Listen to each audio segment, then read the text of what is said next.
Друзья, сегодня мы снова отправляемся на перевернутый континент ради порции пушистой милоты. Кто сказал, что рожденный прыгать лазать не может? Правильно, никто так не говорил. Поэтому давным-давно особо одаренные к древолазанию кенгуру ради эксперимента забрались на ветки. Да так им так понравилось, что спускаться с небес на землю животинкам расхотелось от слова совсем. Встречайте древесных кенгуру из семейства кенгуровых. Эксперимент по древолазанию у нашего сегодняшнего гостя увенчался большим успехом. Пока завезенные человеком плацентарные млекопитающие доедают остатки аборигенной фауны Австралии и Новой Гвинеи, этот парень наслаждается жизнью в кронах деревьев. Древесные кенгуру обитают в основном в тропических лесах острова Новая Гвинея. Кстати, про этот остров у нас есть большой выпуск на нашем втором канале «Планета Земля». Также живут в северо-восточной части австралийского штата Квинсленд, полуостров Кейп-Йорк,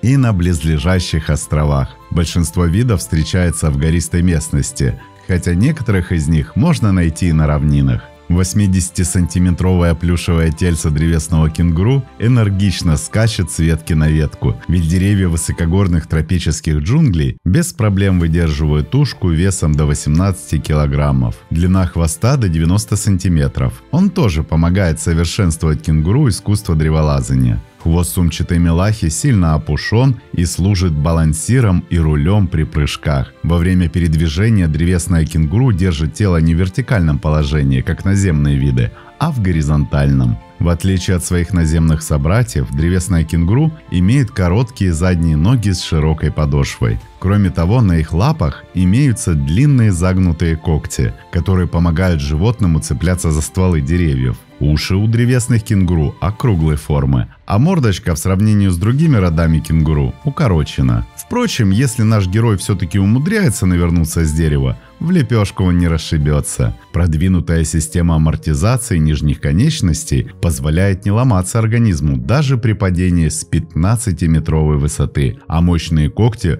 помогут быстро залезть обратно. Древесные кенгуру – настоящие акробаты. Они могут спрыгнуть с высоты 18 метров, примерно с шестиэтажного дома, и приземлиться, будто ничего не произошло. Их суставы и мягкие подушечки на лапах отлично амортизируют удар, а сильные мышцы делают падение контролируемым. В общем, фактически они больше напоминают обезьян или лемуров, чем кенгуру в привычном понимании. В основном древесные кенгуру ведут размеренный образ жизни, медленно передвигаются, отдыхают и жуют листья. Но если им нужно убежать от хищника, например, от дикой собаки динго или орла, они могут мгновенно разогнаться до 40 км в час и резко запрыгнуть на дерево. Наши пушистые скалолазы ведут преимущественно ночной образ жизни. В дневное время они прячутся на деревьях, а по ночам отправляются в поисках еды, спускаясь зачастую на землю, где передвигаются неуклюже небольшими прыжками.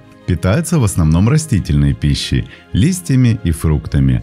А еще они любят грибы. Это довольно редкое явление среди сумчатых млекопитающих. Некоторые ученые даже считают, что грибы играют важную роль в экосистеме, помогая перерабатывать древесину и улучшать почву. Желудок древесного кенгуру прекрасно справляется даже с самой несъедобной пищей, за что зверь должен благодарить бактерии, что обитают у него в животе. Бактерии древесного кенгуру настолько круты, что способны переработать даже метан, побочный продукт распада целлюлозы и по совместительству главный фактор глобального потепления. Для справки, домашний скот его переработать не может, поэтому выпускает его в атмосферу. Смех смехом, но газы сельскохозяйственного скота оказывают большее влияние на атмосферу, чем транспортная промышленность. Ученые планируют это исправить благодаря нашему другу-древолазу. Подселив бактерии кенгуру коровам, они надеются снизить мировые выбросы метана на 15%.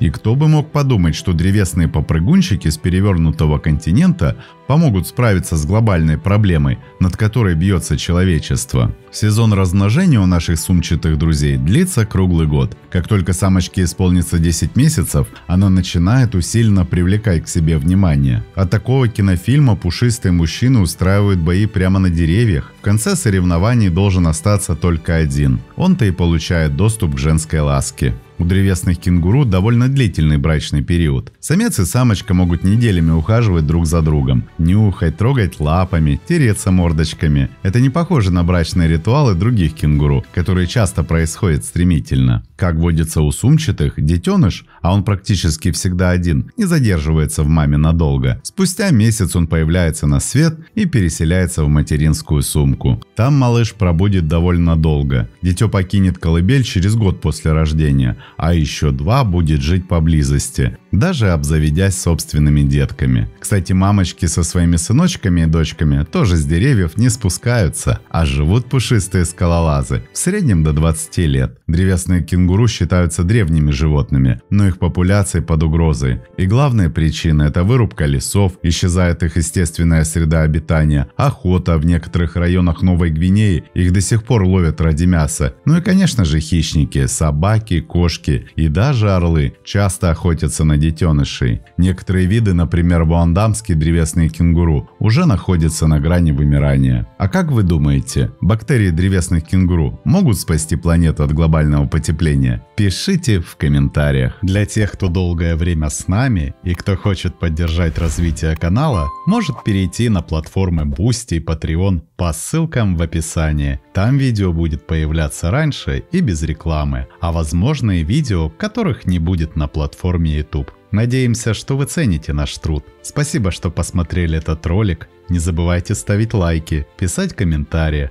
о том, какое бы животное вы хотели бы увидеть в следующем видео, и делиться этим видео с друзьями. Это очень помогает развитию нашего небольшого сообщества. Подписывайтесь на наши паблики по ссылкам в описании к видео. Там много интересного. С вами канал о животных ЗУ. Мы собираем большую видеоэнциклопедию про все виды животных планеты. Любите природу вместе с нами. До скорых встреч!